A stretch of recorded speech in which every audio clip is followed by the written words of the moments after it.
You're watching Action News Now. Storm Alert Weather. Coverage you can count on. Well, there's a beautiful shot. This is time-lapse video from just earlier tonight from the Bloomer camera looking down at Lake Oroville. Wow, that's just looking out into the valley as well as the sun is setting. Beautiful. Yeah, beautiful on our Friday before a weekend where it's dry enough to go and explore that outdoors, unless you are watching football like Howie.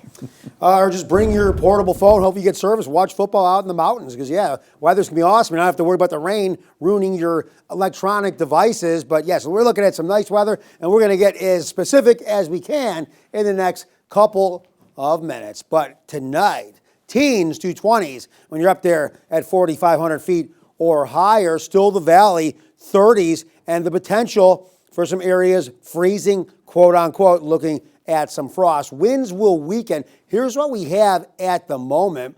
A few gusts when you're further west up against the coastal range, west of I-5. That's where you're seeing the winds. Other than that, really, for the most part, on the lighter side. Then again, these are the gusts. They've come down a little bit. Remember, those departing storms allow for those breezy conditions, but it also help prevent some overnight fog as well as a little bit of cloud cover. Now we're going to move on to our temperatures. Here's our forecast lows overnight. Really cold up there in the mountains. Temperatures dropping down into the 20s, maybe even the teens. The valley, though, as I was just talking, we'll see temperatures in the 30s.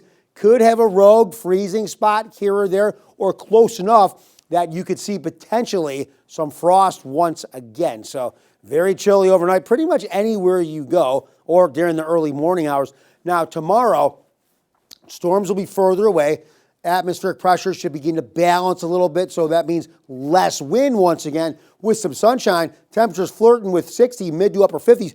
That should feel absolutely terrific. Again, in the mountains, if you're not cracking 50, could be a little bit on that chilly side, so keep that jacket handy for you in the higher elevations. And once again, high pressure is going to keep us protected. You see this ridge over here redirecting traffic in terms of clouds and storms and atmospheric rivers around us to the north of us and blocking and protecting, acting as a shield, not letting these storms in. Well, what does that mean?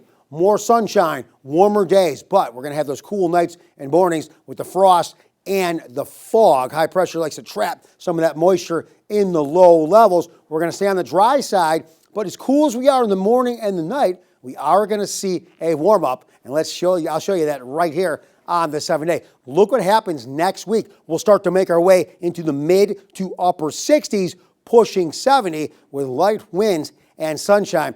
That will be terrific, but once again, keep that jacket handy for the mornings and nights. We definitely will stay on the chilly side. It is winter after all, but we are going to see some warmer temperatures. We'll be back in a moment.